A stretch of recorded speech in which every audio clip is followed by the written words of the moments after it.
ఓఎన్సీ న్యూస్కి స్వాగతం. అసలు జనజీవనం సాగించే ఊర్లు లేక వల్లకాటి ప్రదేశాలన్నట్లుగా దర్శనమిస్తున్నాయి జడ్రాగంపేట గ్రామం. కాకినాడ జిల్లా గండేపల్లి మండలం జడ్రాగంపేట మరియు పలు గ్రామాలు గత కొద్ది రోజులుగా ఎడతెరిపి లేకుండా కురుస్తున్న వర్షాలతో చెరువులు తలపించే విధంగా గ్రామాలు దర్శనమిస్తున్నాయి. వర్షాలకు ముంపుకు గల కారణాలు ప్రత్యక్ష సంఘటనలను చూపించి విన్నవించుకున్నప్పటికీ కేవలం దళిత గ్రామాలని అని ఒకే ఒక కారణంగా ప్రజలు ప్రాణాలతో చెలగాటమాడుతున్నారు. ప్రభుత్వం అధికారులు, గ్రామ పార్టీల పెద్దలు మరియు ప్రభుత్వ అధికారులు ఆ దళిత గ్రామం మీద ప్రయాణాలు సాగిస్తున్నా చూసి చూడనట్లుగా గాలికి వదిలేశారు.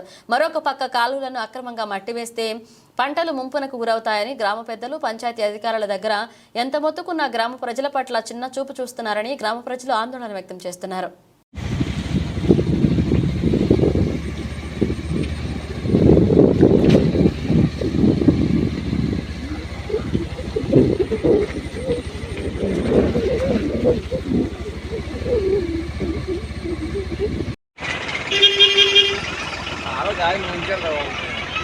రెండు వైపులు ఉండాలి ఈ ఊరికి కాలువ.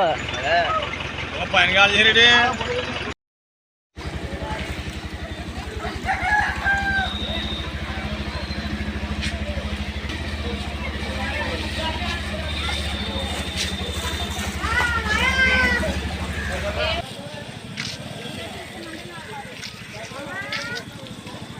Happy